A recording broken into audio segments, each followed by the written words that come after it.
Is joined. We have about 20 folks with us.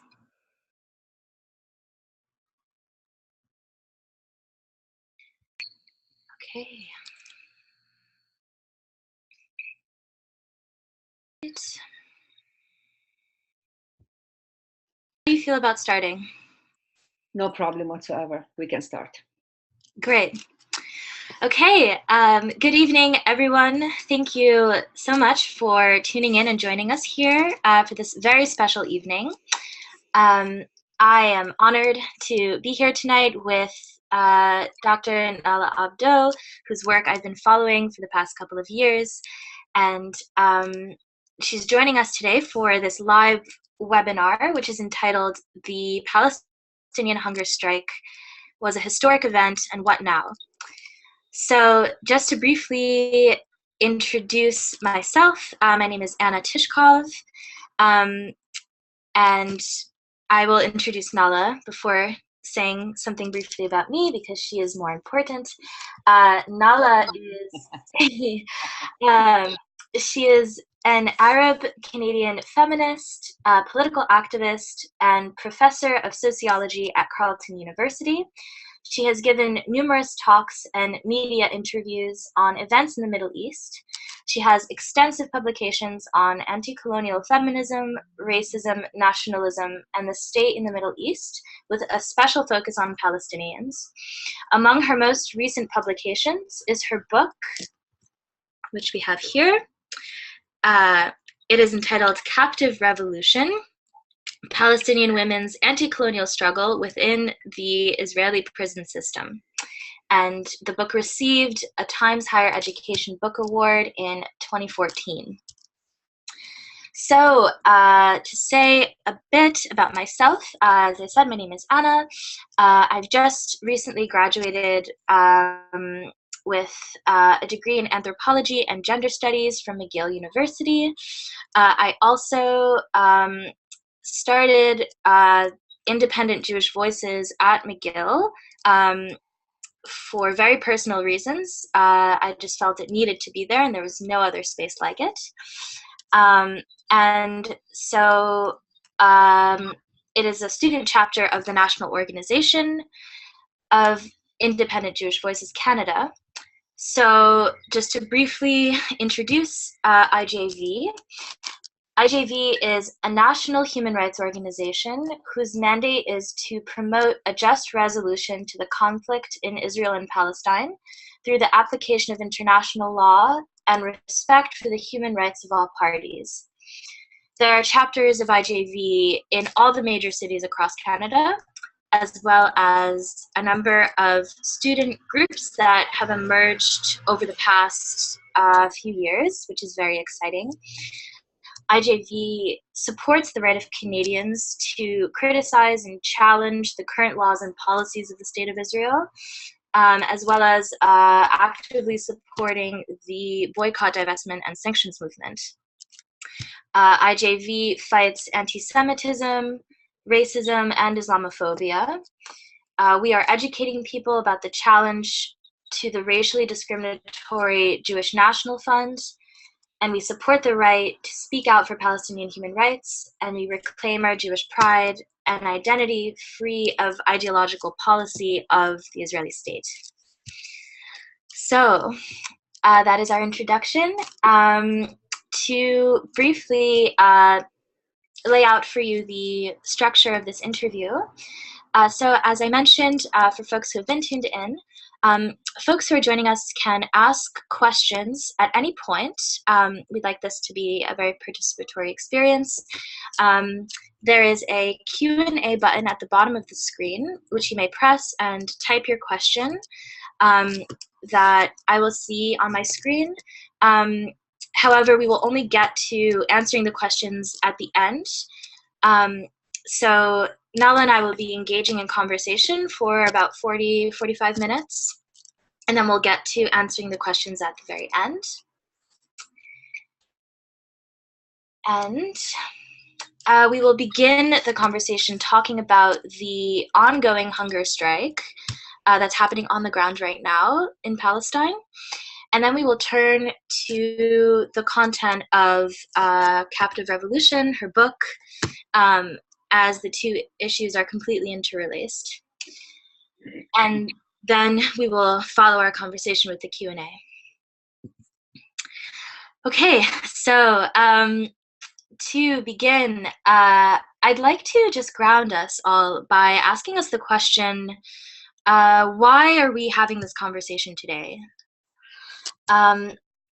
It's very important because we find ourselves at a historical turning point, a very crucial moment in history,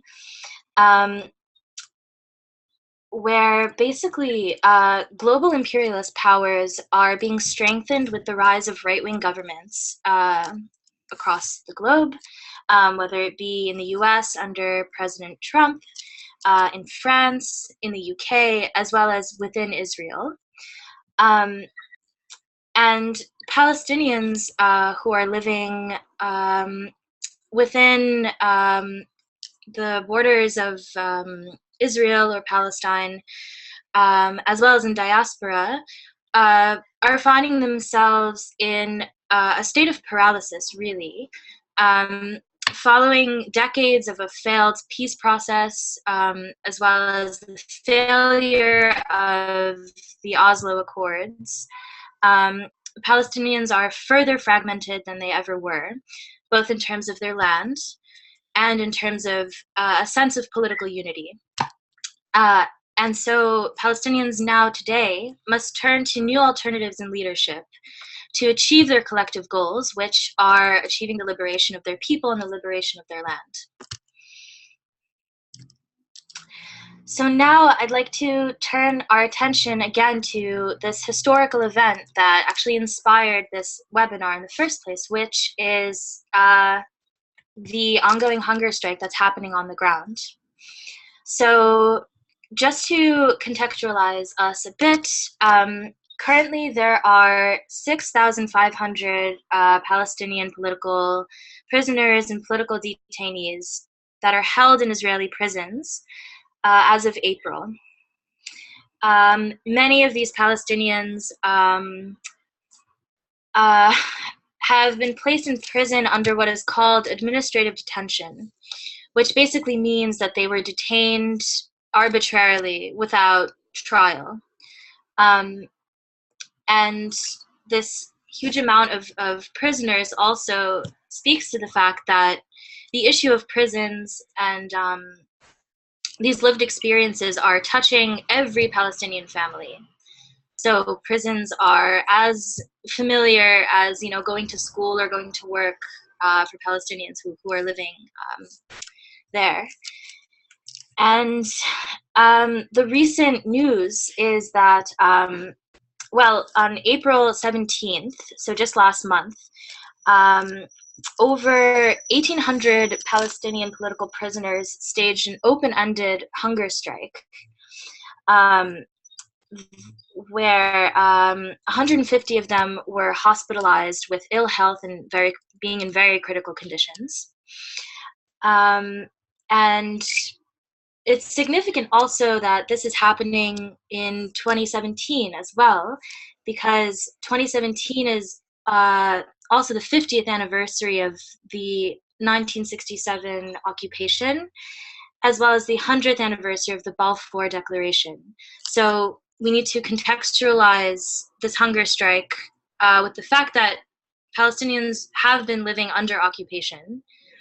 And Nahla will speak more to this, of course, and give us more context on this.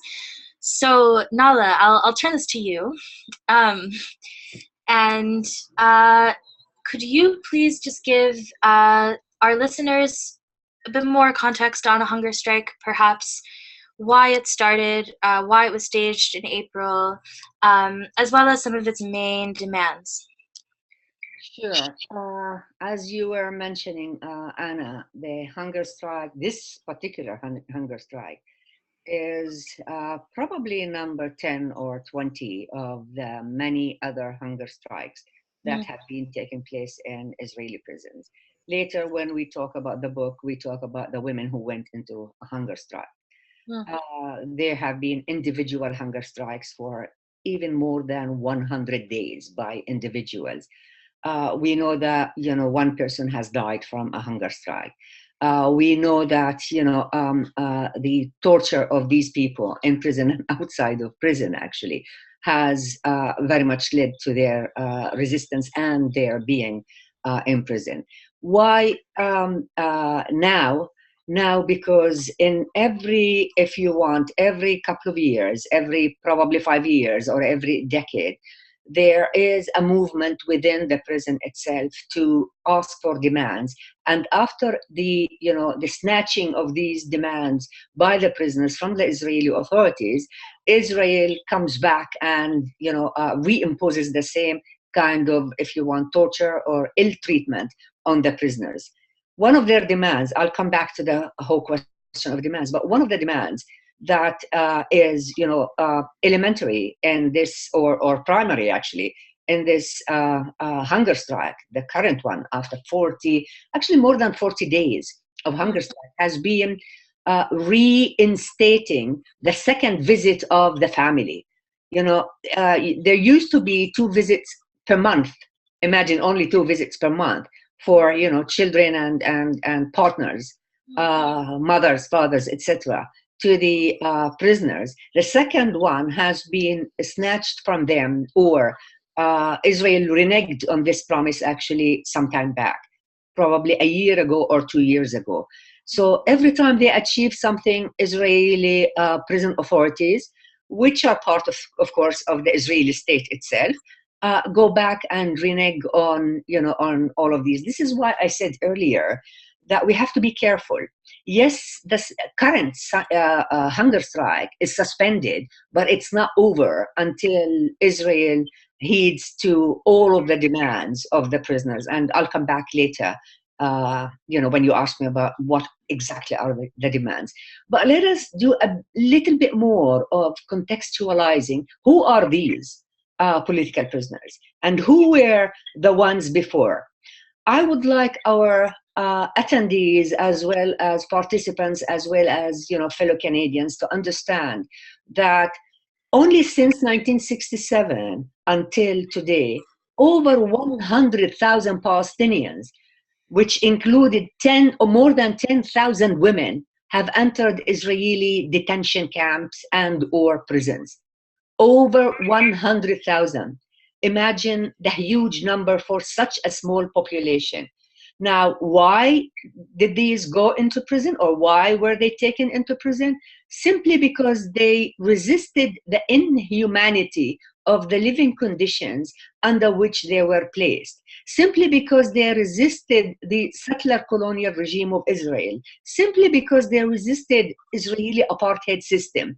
I don't have to go, you know, in deeper understanding of what apartheid Israel. Many of us know. I mean, the one symbol has been the apartheid wall, but this is only one symbol. I would like to bring here a very important factor that even Palestinians of, you know, we call them 48 Palestinians, namely the Palestinians who have been in Palestine since 1948, and not those occupied in 67, have also been living under extremely harsh conditions and apartheid system, economically and politically and, you know, culturally. And we can talk, you know, for hours on that situation. But there is a special book for that one. I can, you know, refer anyone to that, you know, my book on the situation of women in particular. Palestinian women, compare it to Israeli women, the different Israeli Jewish women that are there, namely Ashkenazi women, Mizrahi women, etc. The point here is that since 1948, with the establishment of the State of Israel and the forced expulsion of over 80% of the Palestinians from their homes, from their lands, from their territories, from their geography, from their culture, from everything that marked their identity. Since then, Palestinians, whether they are in the West Bank and Gaza, or inside Israel itself, or in the refugee camps, or in diaspora, or in exile, all have been carrying the burden of being, I would not say discriminated against, but more denied their simple human rights, simple identity of being Palestinians. Right. So Israel has been telling us that, Palestinians do not exist. They never existed. And, they should not exist either. So Israel has been treating the Palestinians in general, okay? Partly as apartheid South Africa, and we know what is apartheid South Africa, and partly as settler colonialism in other places where the indigenous people of those lands have been, partly killed, partly put in prison, partly controlled, partly, impoverished, etc., etc. So this is very briefly the sort of background for these people, the 6,500 people. They're a bit more actually, because every day you have a new kid or woman or man that go and, that are taken to prison. So these people have been freedom resistance. So they resisted for their own freedom, to be able to live as human beings, to be able to live, against all of this policies of the Israeli state. So these are not criminals. Now, what is unique about these prisoners?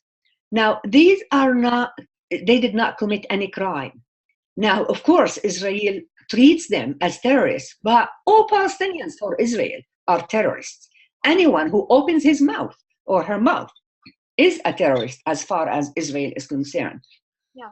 Let me tell you that among the prisoners there, I don't know if Canadians know that there are about 500 of them that are in what is known as administrative detention. And as you mentioned earlier, these are illegally placed in prison, no charge against them. Wow. And you can be in administrative detention for years, not just for days or weeks or months, for years, without any charge, without taking you to court, without laying any charge against you. Right, which again goes against international law. Against all laws, against the Geneva Convention, against the Fourth Geneva Convention and the Third Geneva Convention. So it's against all laws in the world. But Israel, never really respond to any of the UN resolutions. There have been tons of them, one after the other, and all of them have been ignored. So of these 6,500, as I said, there are 500 in administrative detention. 300 children.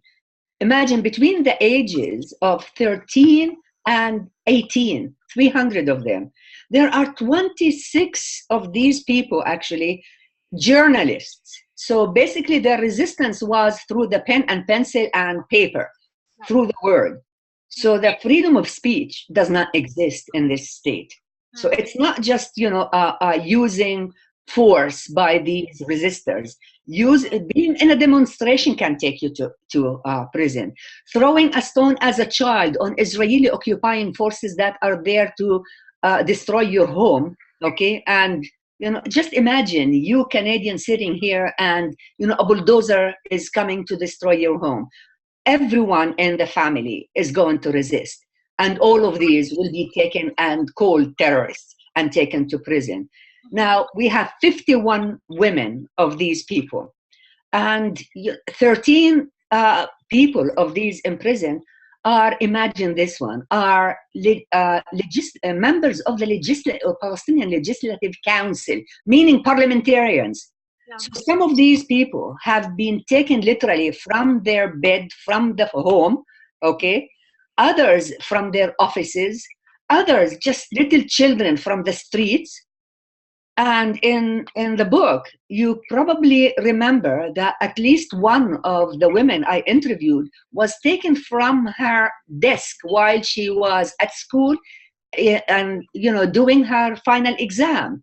Right. So that kind of, military occupation of the West Bank and Gaza, as well as the whole Israeli system of apartheid against all Palestinians, have made the lives of all Palestinians, inside and outside, really miserable. The only way that is really sanctioned by international law and by UN laws is, you have the right to resist your occupiers. You have the right to resist your settler colonial regime that destroys you, that takes away your land, that takes away your, that deprives you of your culture, deprives you of, of your history, of everything, of your and identity. This is why these people are in prison. So just to begin with, that background is very important, because for us here, actually, we don't hear much about political prisoners. The concept we have as Canadian is that, this person, whatever, stole something or robbed a bank or, dealt with, illegal drugs, etc., and was taken to prison in general. Of course, we do have some Aboriginal people who are in prison, and their proportion to the, to the population is unfortunately really high. But, remember, this Canada has been and is a settler colonial state, unfortunately, treated also our Aboriginal people here in the worst, situation that one could imagine. So this is the situation, this is the condition under which these men and women in Israeli prisons have resisted, and this is why they were taken there. Another thing very important for Canadians to understand, all prisoners, okay, in Israel are illegally there, because especially those from the West Bank and Gaza, according to international law, these two territories are occupied territories. And according to international law, the occupying force has no right to go into the occupied force, literally steal or snatch, men, women, or children from there and bring them into its own territory. And that also has happened. So every single one of them who is in prison is in fact taken there illegally against international law. So this is just the very beginning of who are these people who are in prison. And that is very important for us to understand and clear it out from the beginning. Completely.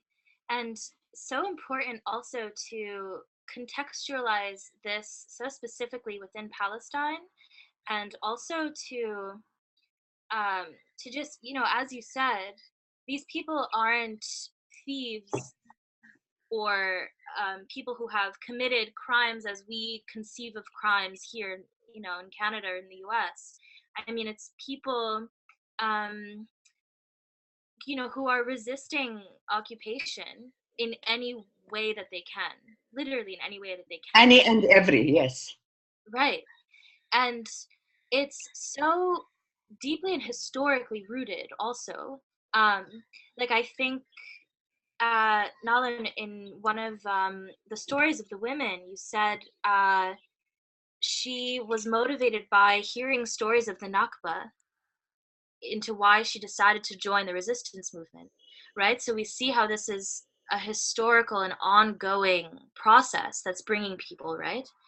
Absolutely. The Nakba, by the way, is the cornerstone for everything. It is the basis for everything. Nakba is, we all, and I personally, very much understand and, totally understand the Holocaust and its impact on the Jewish people who were in Europe.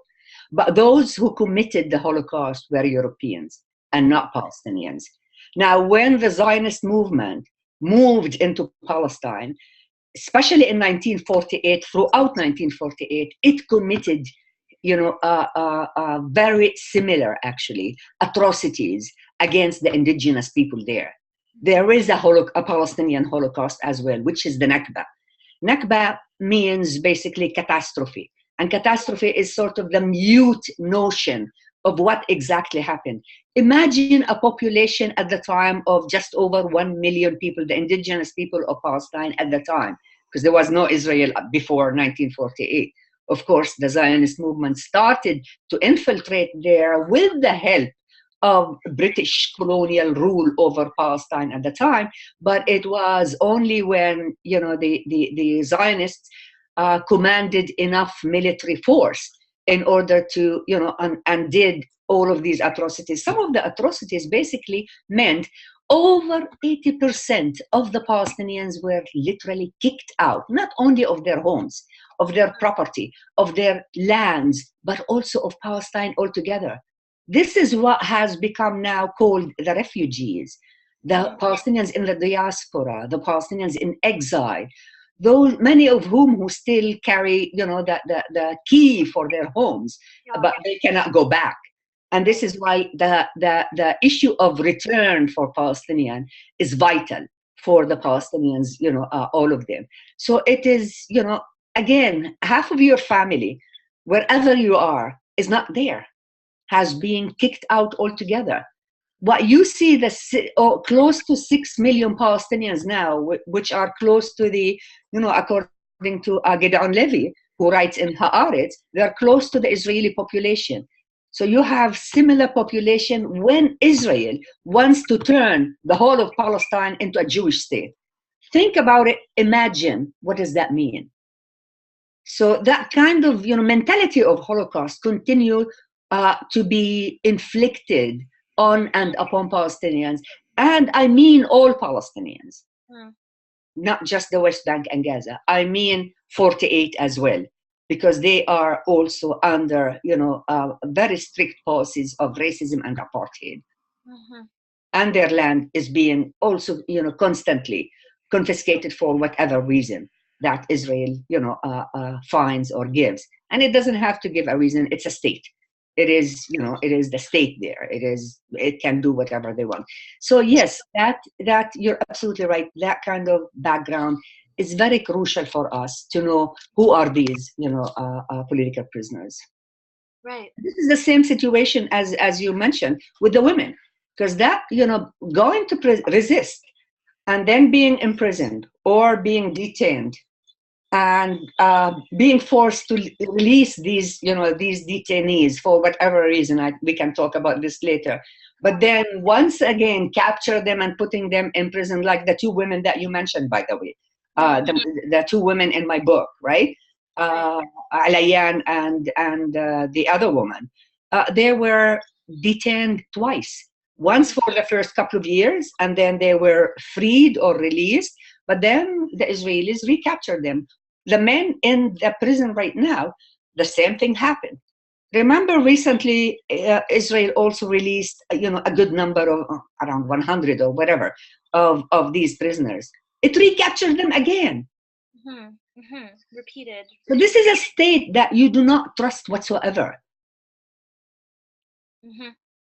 And these are the conditions, the psychological conditions that people are living under every day, where, it's why we say an ongoing, or people say an ongoing Nakba, right? It's an ongoing history. It's a history of removal of people, every day some new event of displacement can happen, whether it be separating yourself from your family. So I'm so glad that we did, we gave this brief historical context, but it's so important to ground us into understanding what these people are experiencing before being detained. Yeah. Let me go back to your question. In terms of demands, because it would be nice to just, complete, if we can, the current situation, and then we can go to the book or something else, other questions. In terms of their demands, they had, several demands, and every single one of them has been to really improve living and, living conditions, as well as, a humanitarian treatment of these prisoners, or of these, we should not even call them prisoners. I prefer to call them detainees. But anyway, according to Marwan Barghouti, who is the leader actually of the strike, and who is, to get together with a couple of others, have been negotiating with the prison authorities in terms of their before that demands. He stresses something that you probably would find a bit strange, but it's not strange. Nothing is strange really for the Israeli state. The kind of treatment that Israel treated them while they are on hunger strike, while they were striking striking and demanding, human rights treatment, they were terribly tortured. This is what Marwan Barghouti says. These prisoners were deprived of all sanitary and hygiene materials while they were on hunger strike. Of 42 days of the strike, they were transferring striking prisoners in very harsh and brutal conditions in an attempt to impact or undermine their will.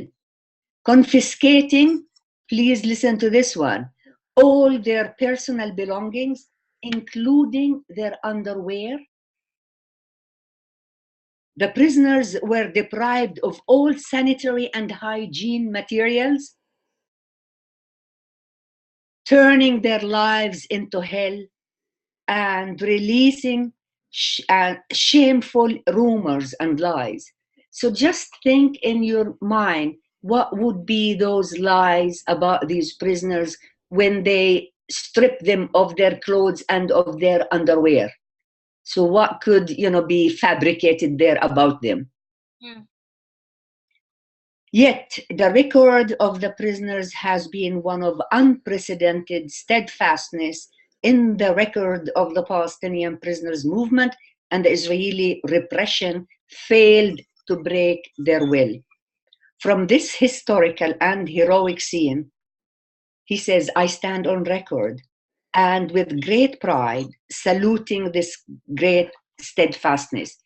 Now, speaking of this kind of torture is often done and has been done to all the women who have been in prison. Recently, I wrote something and I included, he talks here about something called bosta. Bosta is the form of transferring transferring prisoners from one prison to the next, or from prison to the court, or from a place to another place. And they put them shackled in a steel jeep with no access to bathroom. A trip that would otherwise take half an hour, it would take 3, 4, 5 hours in the desert, often in the desert with incredible heat. And I quote one woman actually who has been, who talked about this bosta, and she was pregnant and gave birth. And when she had her baby and was transferred, for hours, the baby did not stop. I mean, it's a baby, newly born baby. It could not stop crying from the situation. And she begged them, basically, to let her soothe this baby, that is, breastfeed the baby. And she was shackled. They would not release her shackles. She, and when they allowed her to do that, actually, they started cursing her. And I have a lot of, a description of the curses that they use against women. So imagine what they do to men. I mean, if they have absolutely no respect to humanity altogether, and it's worse when it comes to women. They do exactly the same thing. They strip them of they threaten to, rape them, even in prison. And this is after they have, shackled them and put them there, and they're no threat whatsoever. So, the book talks about stories and stories and stories of, the term harassment is not strong enough to really explain and define the kind of Israeli treatment in prison. So I brought this, paragraph because while in hunger strike, for 42 days, every single day for 24 hours, they would send, some of their prison police to search them every single day, to harass them, to curse them, beat them sometimes while they are on hunger strike. So imagine the kind of, of treatment. of, people who are in prison, and they are no threat to you. Quite to the contrary. The only thing they have been doing is drinking a bit of water and salt just to survive. You treat them this way. Right. Instead of healing them, instead of taking them to hospital, instead of, doing any of these things. If not the opposite, yeah. Would you like to hear a bit about their achievements? Or you have something else? Yeah, I just want to say quickly that thank you for reading both Marwan Barghouti's statement as well as talking about this woman's story in the Bosta, because I just quickly want to say, and this is, I think, a theme of this conversation, is this idea that hearing these details, hearing these stories is so important, because it comes into also this like, how do we humanize these people, or how do we understand these people with real experiences that, stories are transformative because people can connect to stories on a very essential level, on a very emotional level. And it's these people are also deprived of storytelling power. They're deprived of voice. They're just cast away as numbers or as detainees, political prisoners. That doesn't mean much, to people. I mean, these people are, their experiences, these detailed experiences, I just think are, it's at the core of this. So I just wanted to say that. No, you're absolutely right. And this is why, I ventured into recording the voices of these women.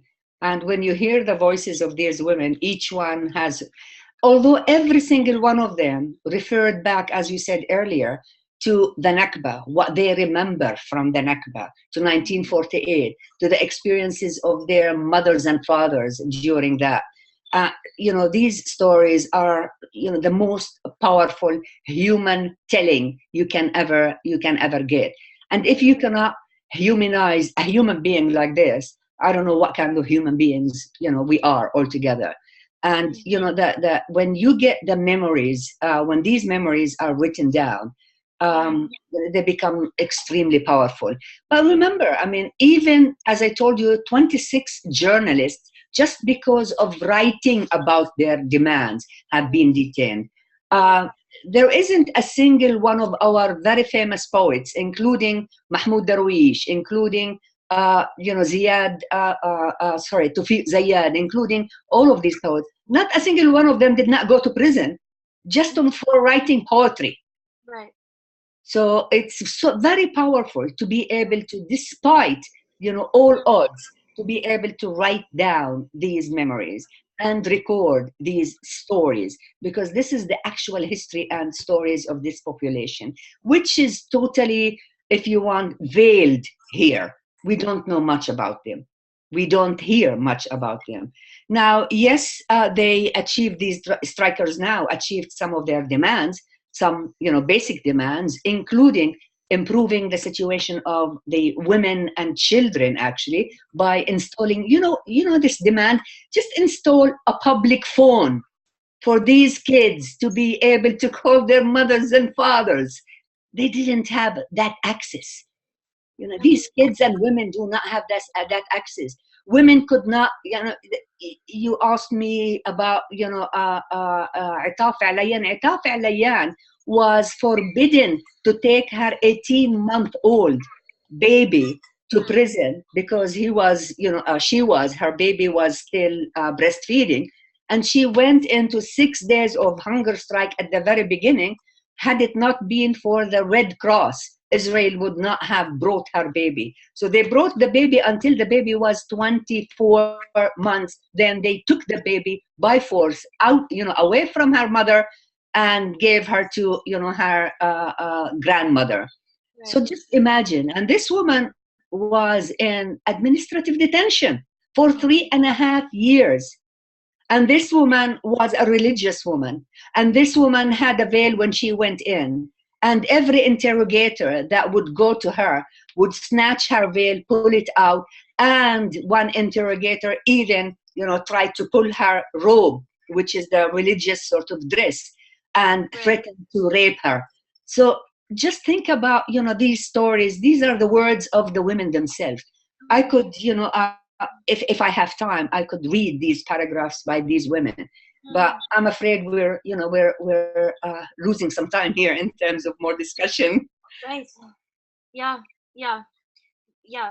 And just the way that they are targeting the very culture of Palestinians also is something you talk a lot about in your book. And I I think before maybe we turn perhaps to reading even some of the stories of the women and just going more into depth about the book, would you mind, Nala, just you mentioned before just to finish with the hunger strike right now, Yeah.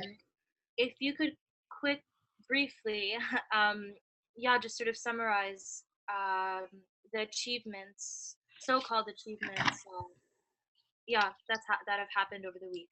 Sure. Again, from Marwan Barghouti, who is the leader of the strike.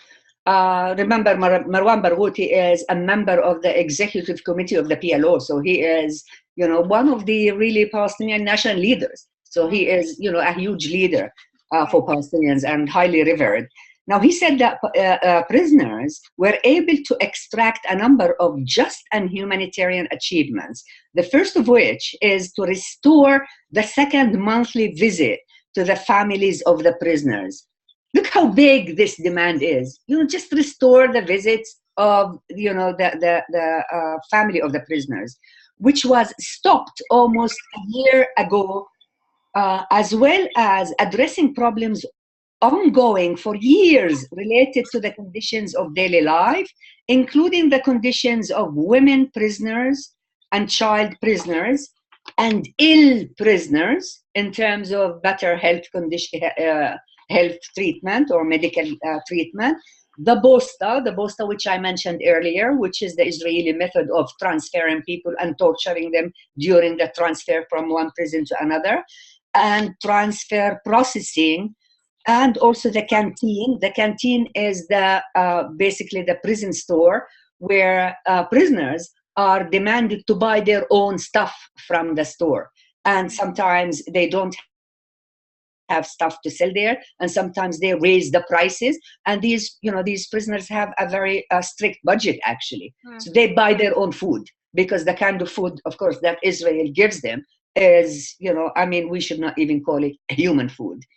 The canteen system, the introduction of clothing, as well as the formation of a committee of senior officials of the prison service to continue dialogue with the prisoners' representatives in the forthcoming few days to discuss all issues without exception.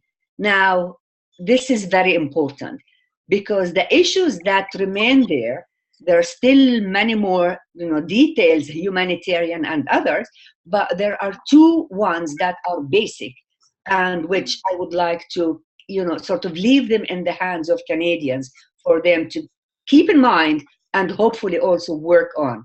One is to consider these prisoners as prisoners of war or prisoners of freedom. Right. That's a really big discursive change, yeah? Absolutely. It's big, because if you are consider them what they really are, namely, they call them also conscience prisoners. You find them everywhere else in other parts of the world, but that kind of prisoners of war basically puts you under the Third and Fourth Geneva Convention, which means that you are internationally protected. But the way they are right now, they're not protected by anybody. Israel is the sole control over them, over their bodies, over their minds, over their health, over everything. Right. Okay. This is one. And the other thing, of course, they want to be free. So they want the freedom of all political prisoners. And they sent a specific message to the Palestinian negotiating team, asking them not to negotiate with Israel until it frees all the prisoners. Mm. So these are two demands which I would like us to keep, within our Canadian listeners, so that we can, be aware of what's happening there and what would be, the further demands. Right. And how there needs to be a continued pressure, right, from both internationally and from within on Israel to continue these negotiations. That's why you said at the beginning that yes, it's been suspended, but this hunger strike is not over. I mean, it's not over until Palestine is liberated, right? So Absolutely, this is what he is saying. But I mean, we can really help a lot here in Canada if this is one of the conditions. We can definitely support the organizations themselves that support the prisoners. This is including one organization known as Samidun. You can look it up in the internet. It's basically the Palestinian Prisoners Solidarity Network. So if you want, you can either help them in any way you want. You can donate, or you can just be a member, or you can get more information from them. Or another organization that also works with them is that known as Adomir. Adamir is also the Prison Support and Human Rights Association. So that is another association for you to contact and basically support. Now, of course, we know that, and we know that IJV is also in support of the BDS campaign, or at least part of the BDS campaign, and that is being, the BDS has become a very important and successful, actually, campaign. Just recently, Israel was having in Tel Aviv. I don't know if you heard this. It was having its LGBT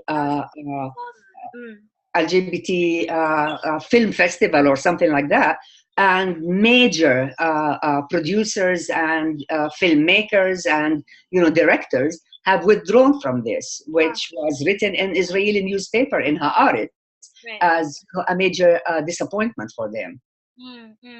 Now, let me say something from what I'm seeing on the screen. It is possible that some of our attendees, probably did not have enough time or asked their questions and left, which is very fine. It is also possible that some of our attendees actually might find this kind of conversation hard to swallow, partly because of the kind of Canadian media that we have, of the kind of Western media that we have, which has only presented one part, which is called Israel, the only democracy in the Middle East. And now to know that it is not a democracy altogether, as far as the Palestinians are concerned, it probably is a disturbing news. So I totally understand and sympathize with all of us Canadians who really do not know much about the situation. And all I ask and I beg for is more opening your eyes and ears and try to listen to those who are under occupation, to those who are under colonial rule, because these are the victims of Israel, and they're the victims of imperialism at the same time, because Israel is heavily supported by imperialism. right, right. It's all interconnected. Yes, that's true. Yeah. Now that we have been talking for, or you've been making these points, amazing points, for, yeah, 15 minutes now. I would love to give you a chance to speak a bit more about your book, just because before we turn to the kind of official question and answer period, which I think we should get to maybe in 7 to 10 minutes. Um, I just feel, of course, your book and the hunger strike and the issue of political detainees are, interlaced. But I want to speak more about women. I just want to sort of give them more of a platform. And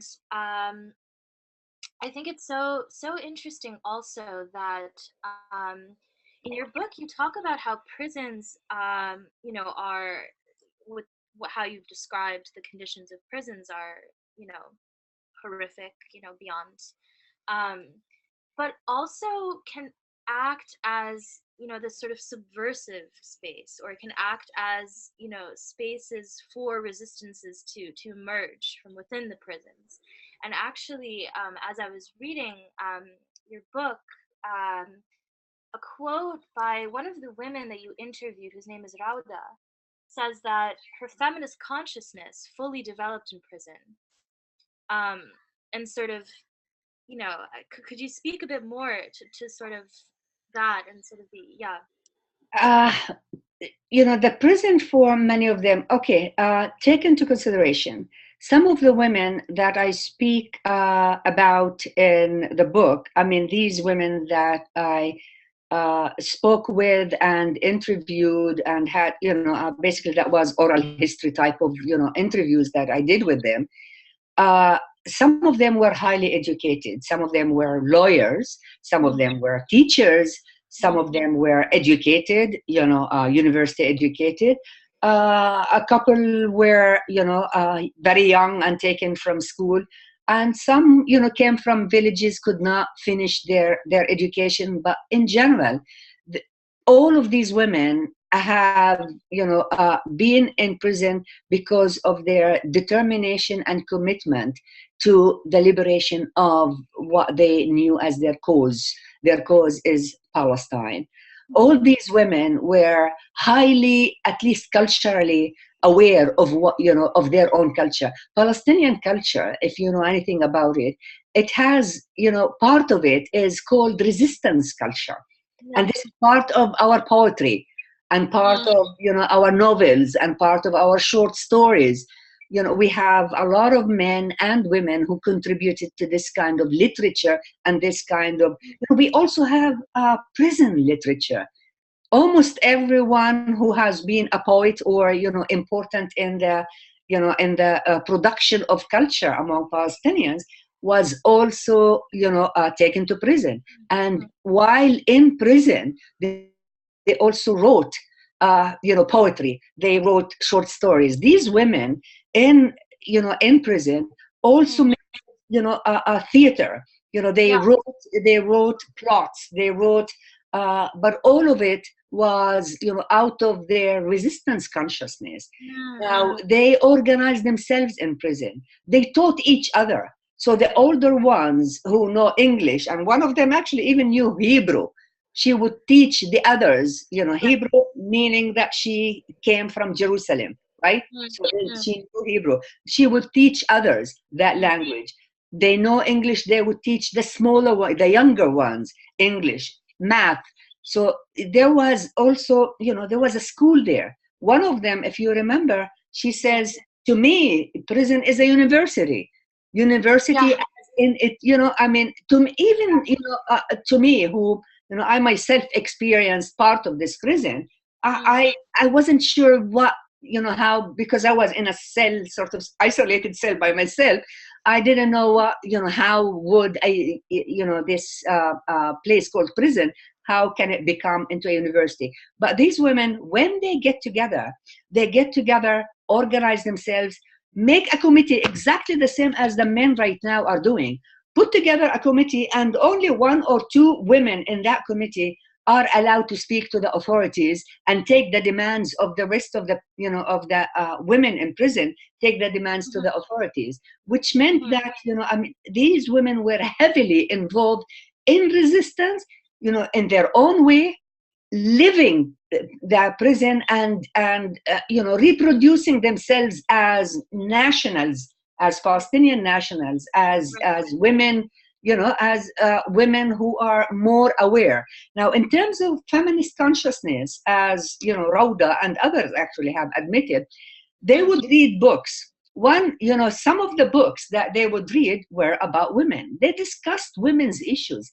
They discussed patriarchy in prison. They discussed, you know, what would be women's freedom also in prison, not just, you know, political freedom, but also social freedom, also cultural freedom.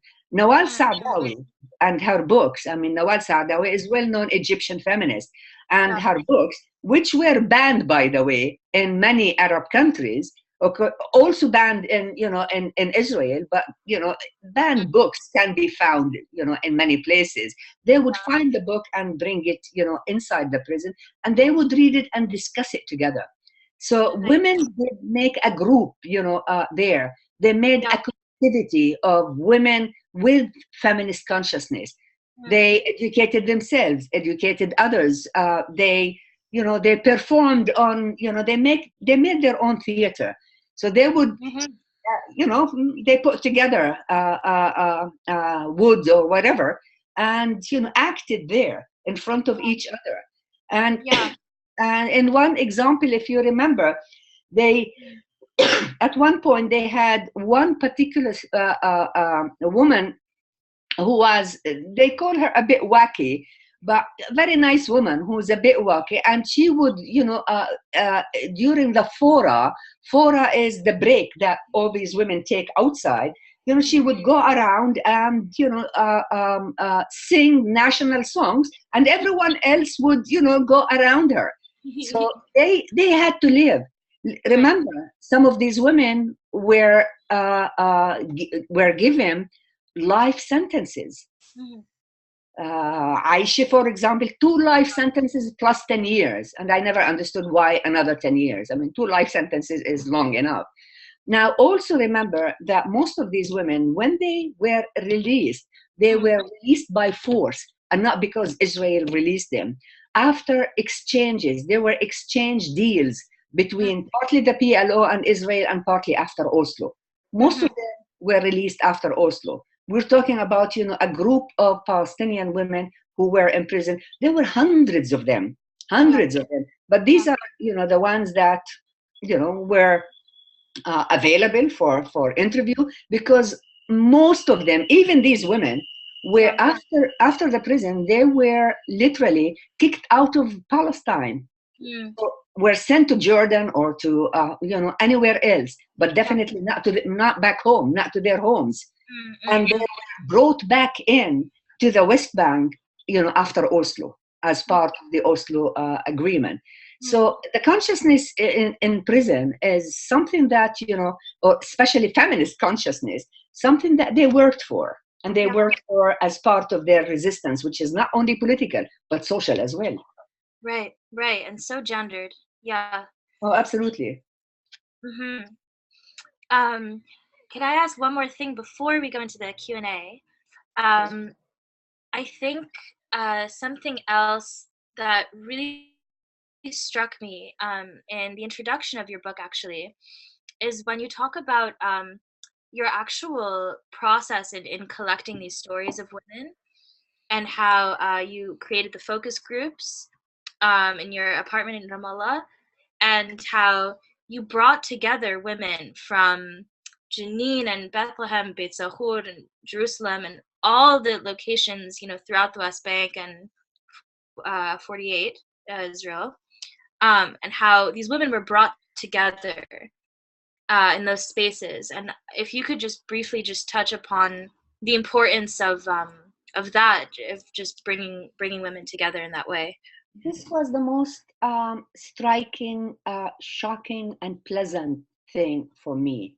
Because at the admittance of, these women admitted that after they left prison, after they were released, when I had this, round table discussion, they saw each other for the first time.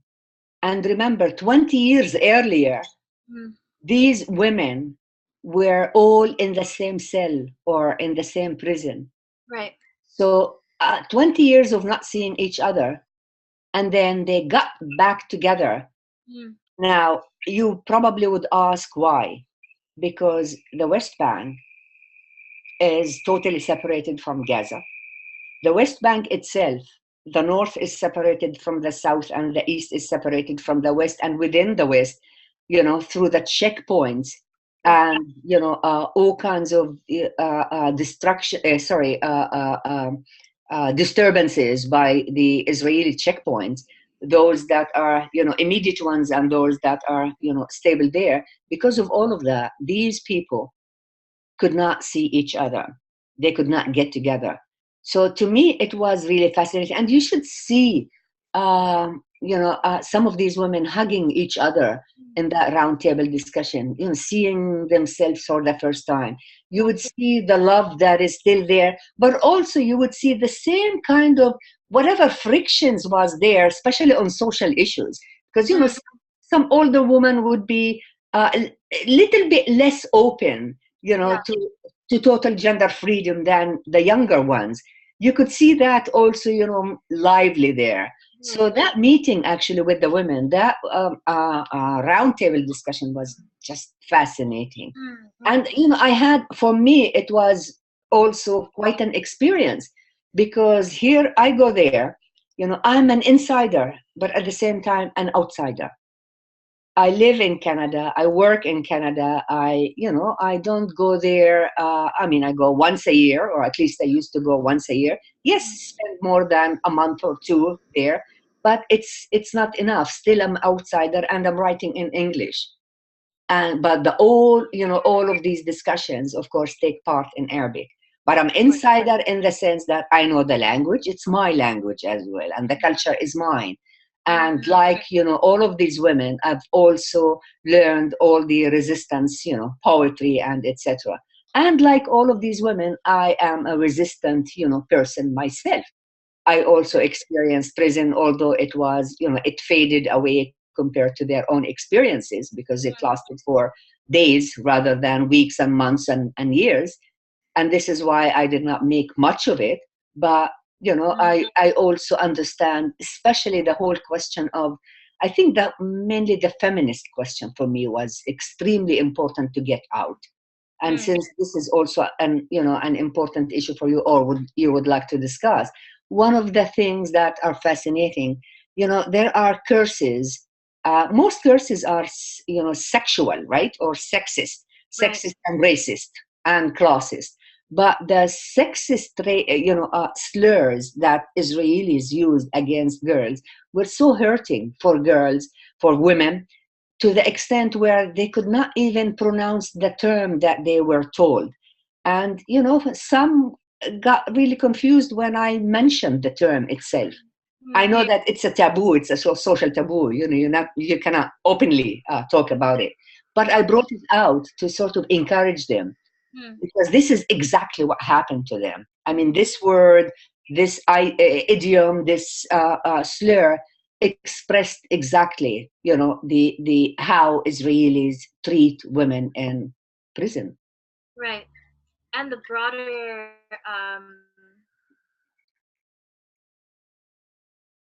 sort of cultural forms of violence that are inflicted upon these women, and choosing these words specifically, it's very deliberate, of course.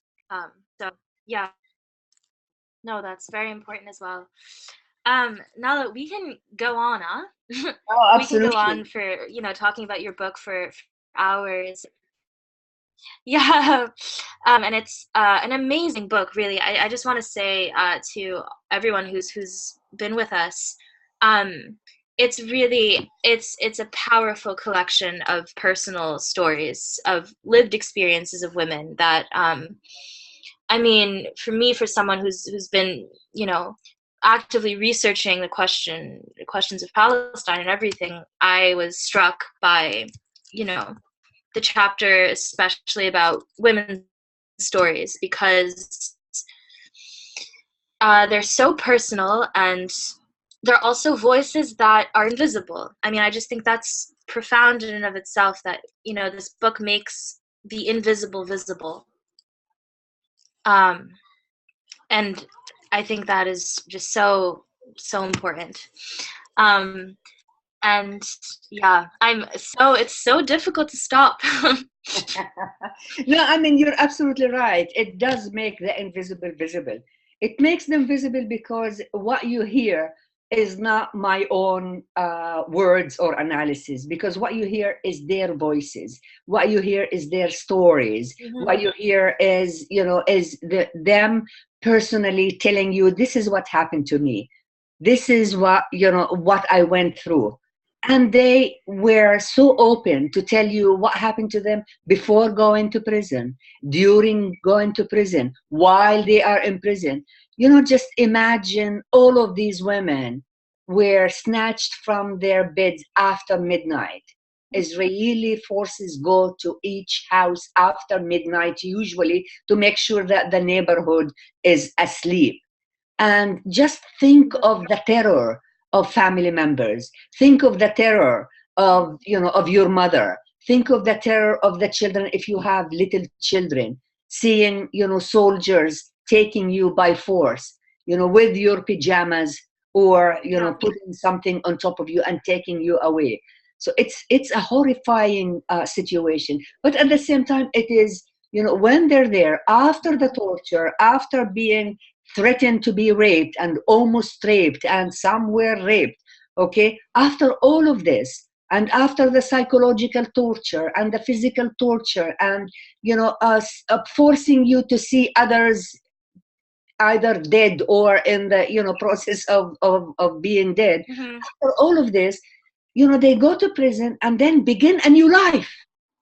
And they begin to develop and begin to think and begin to organize and begin to protest and begin to do all kinds of things, and make prison a new life for them, in the hopes when they are freed and go back, they could contribute further to their society.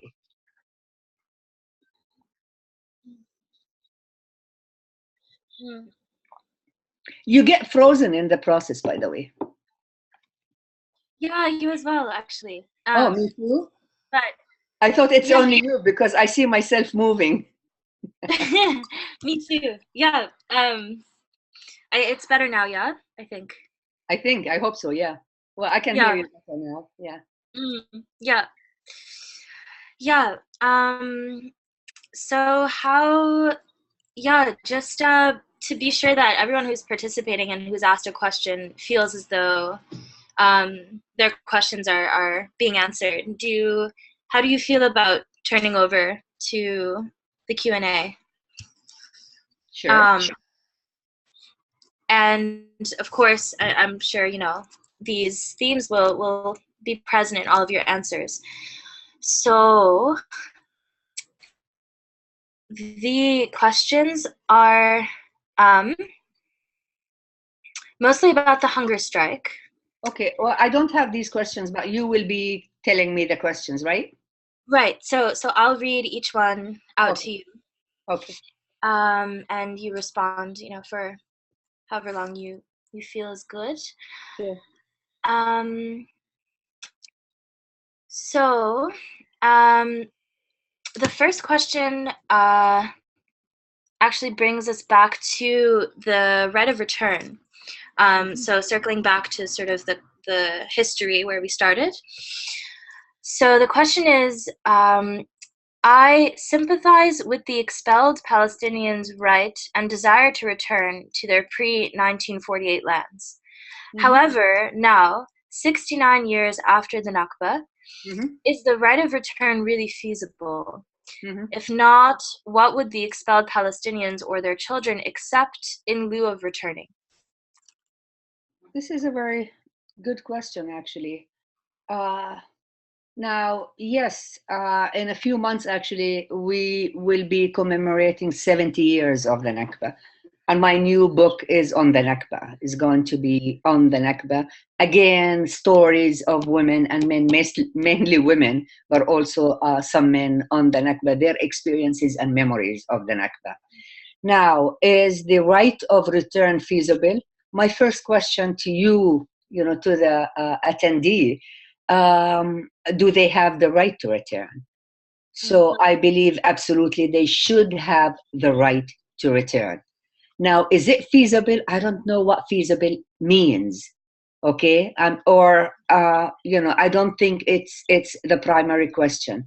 To allow the right of return means, to basically tell Palestinians that you do have the right of return. The question is, how many are going to return? Are they all going to return? And my answer, or at least what I think the situation is, probably no. Probably not all of the Palestinians who were kicked from their land are going to return.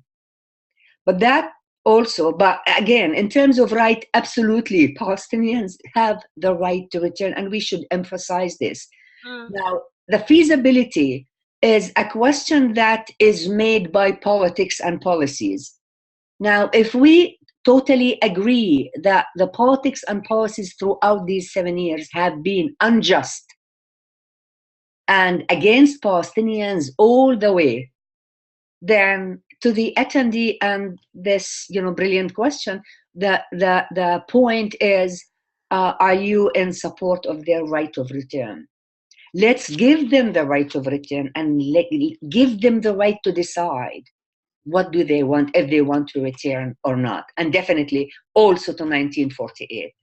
Now that brings us to another issue, but I really don't want to spend hours in one question because so many issues and factors are connected here.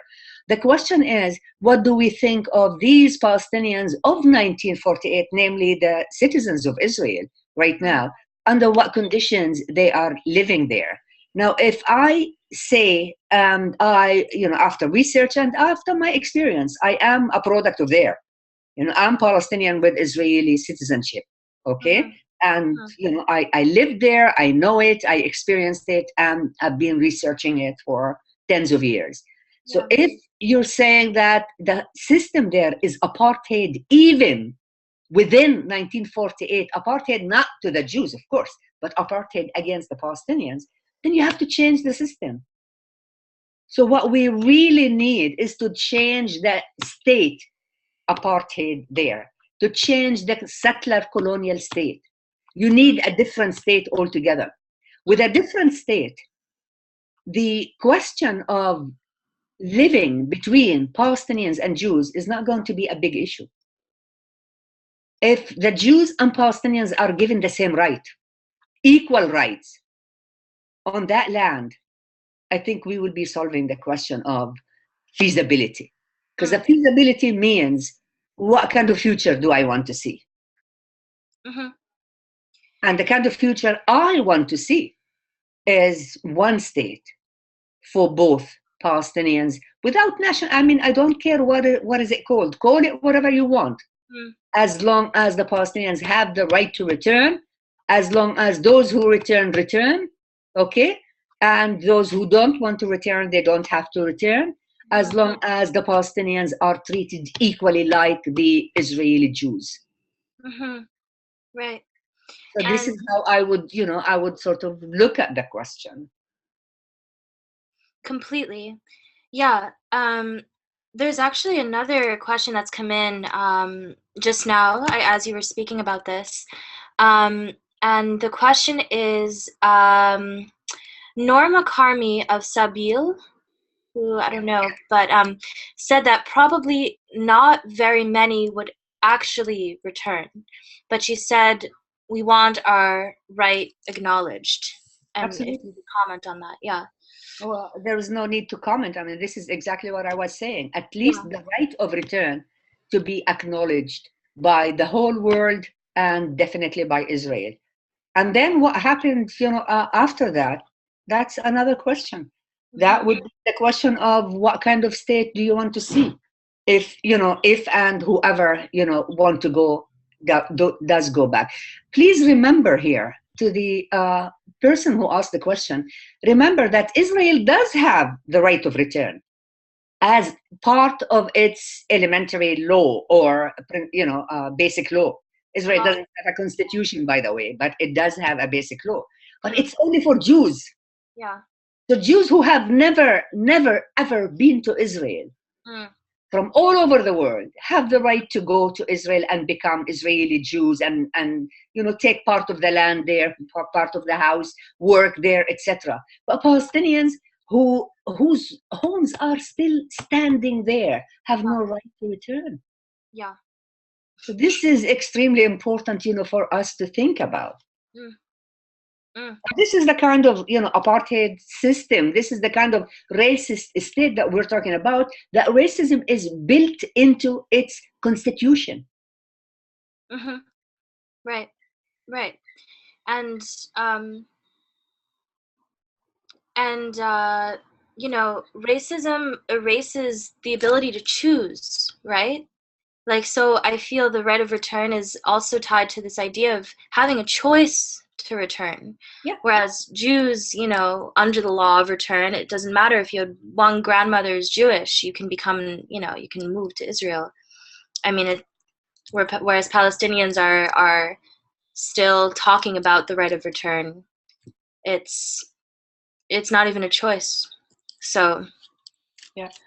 Let me say something about many Jews actually who did quote unquote return, who came to Palestine, and particularly over 1 million Russian Jews, if you remember, in the 90s, beginning 1990. Over 1 million of them wanted to, I mean, quote unquote return, but they did not exactly return. And Israel claimed that these were Jews and have all the right to come back to, to Israel, because Israel is a Jewish country. And also, it helped them a lot in, finding space. 1 million is a lot of number. The thing is, after more than 15 years of being there, an Israeli study showed that over 60% of these Jews were Christians. Over 60% of these Jews were Christians.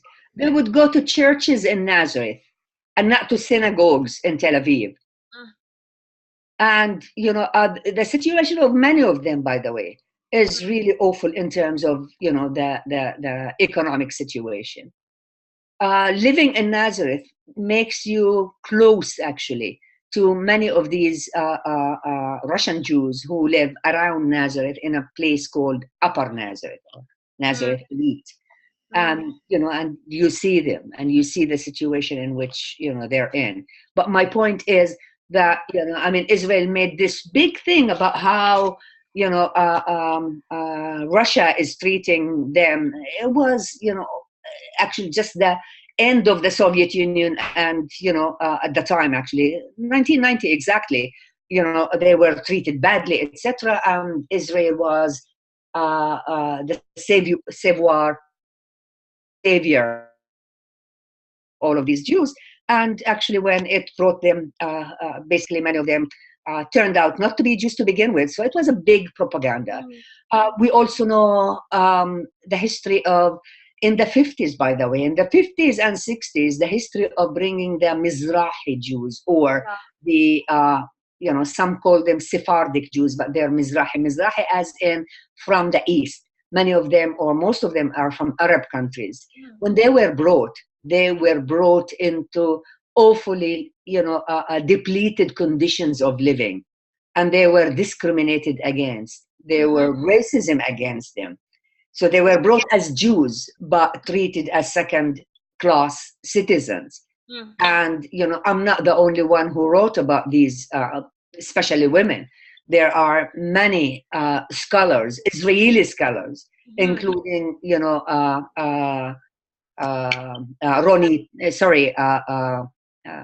Ella Shohat, including Smadar Lavi, including many who have, written tremendously on how Israel treats its own, Mizrahi Jews, especially women. So we do have a lot of, I think, mystified notions of what Israel is. And that mystification has been designed actually to be there, and has been propagated to us by not only Israel, but also the Western media. The whole Western media, gave us this impression that Israel is the only democracy in the Middle East. Well, it was not democratic for its own Jews who are not Ashkenazi or European Jews. It was not. Right. And it just comes back to how racialized of a society it is. Absolutely. Heavily racialized, yes. Yes. Wow, so much fruitful commentary. Um, there is. I'm just keeping my eye on the time, and it's about 8:30 right now. How would you feel for, I guess, the final question from the audience circles back to the hunger strike. Um, and how would you feel about going back to that to conclude? Oh, no problem. Wherever Mhm. you want to take me. I'm here under your service. Oh, wow. Wow. Um, Unless you want to go a bit deeper into, into some of the women's stories, if you're still interested in that one, or if you want, you can come back to it, depending on the time. So mhm. you choose where do you want to land at this point? Do you want to address the commentary, or do you want to move to something else? It's up to you, because you have a lot of questions actually that you have in that I prepared for. Let's put it Right. this Of course. Of course. Um, I mean, selfishly, I would love to just talk about, those women's stories for hours with you, and there's so much to say. I would feel almost, if we were to open up again the themes from these women's lives, I worry it would be so hard to stop. There's so much to cover there. Sure. um, and we've been going for almost an hour and a half, and I'm just thinking about those who've joined us. Sure. um, so so if also I could just say right now, if any of the participants have more questions, please, we'll be going for 10-15 more minutes, so do ask away.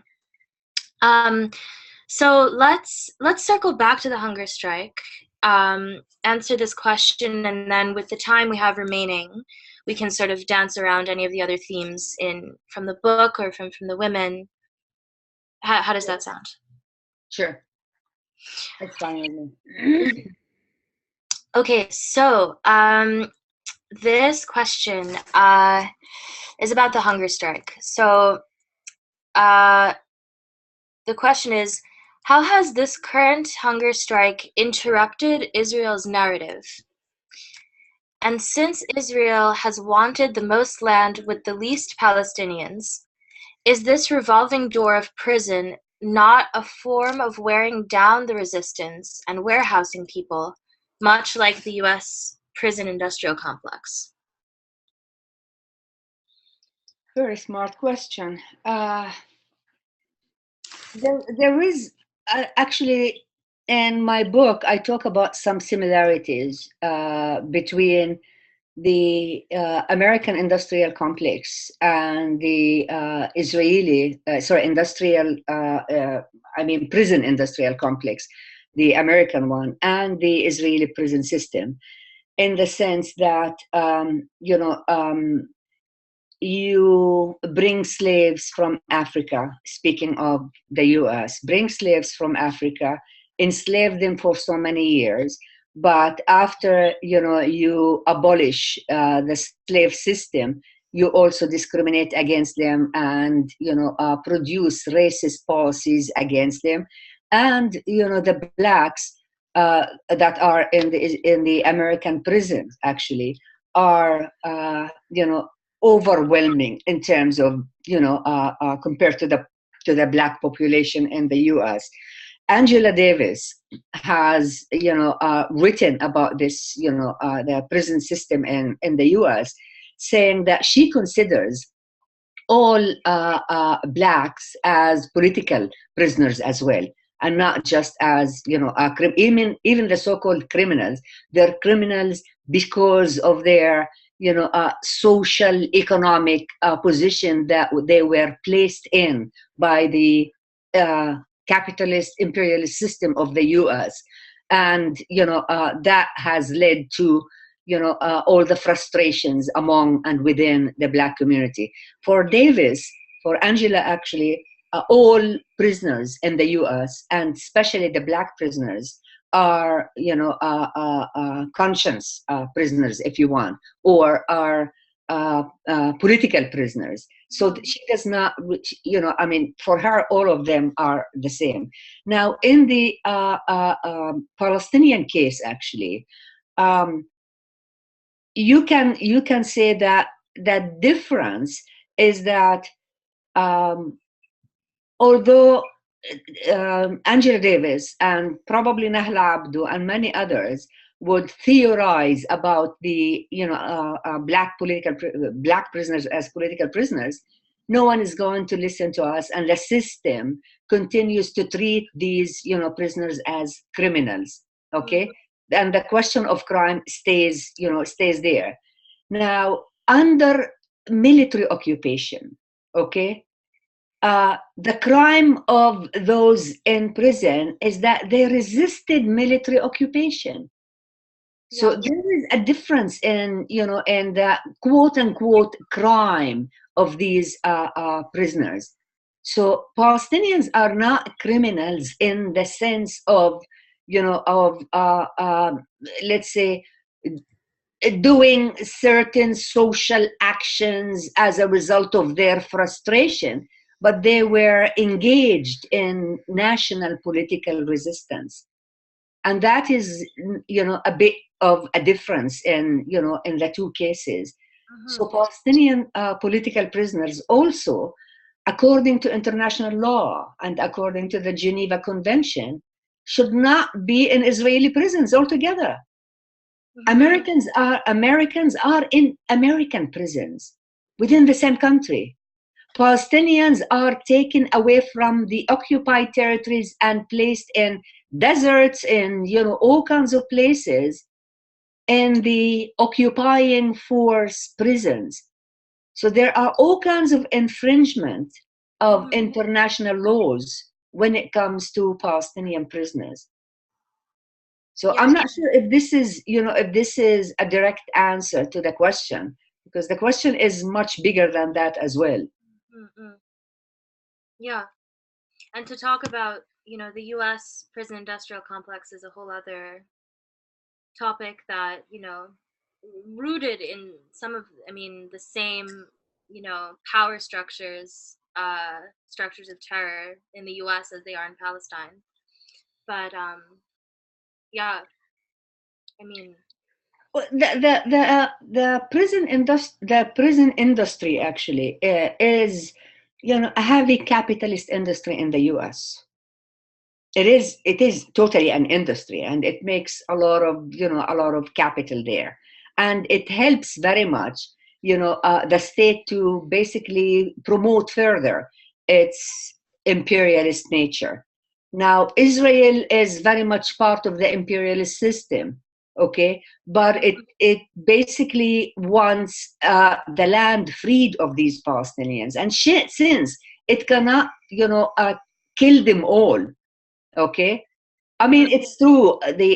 In the U.S., the American state cannot kill all the blacks, but it's killing a lot of them anyway. I mean, it's the police brutality is there for us to see almost on a daily basis. Now, in the Palestinian system, if Israel were to be given what it wants, it would basically declare the state as Jewish state, meaning, guys, you Palestinians, you do not exist. And we have all history, the whole history of repeated Israeli prime ministers and presidents and the rest of it, okay, who publicly said, Palestinians don't exist. So why, just recently there is this, I think she's a stupid woman, but nonetheless, she is an Israeli minister of, I don't know what, education or culture. Is she the one that said Palestine can exist because there's no letter P in Arabic? Yeah, so stupid. Yeah, as if in Arabic we call it Palestine. Right. Yeah, she is totally out of it. I mean, if we think that what's his name, and Trump is awful. We have similar personalities in Israel, and this woman is a minister there. And this, probably the same minister who went to, was it Cannes or one of the festivals, wearing a long dress. At the bottom of the dress, the picture of Jerusalem and, and the, Dome of the Rock. So it's unbelievable. So an artist, actually, a Latin American artist, changed that picture and put the apartheid wall around it, and sort of used social media and reproduced the same dress. So we're dealing with very dangerous people. Netanyahu is a very dangerous person. That doesn't necessarily mean that the Labour Party that was before, the Likud party, was better than this.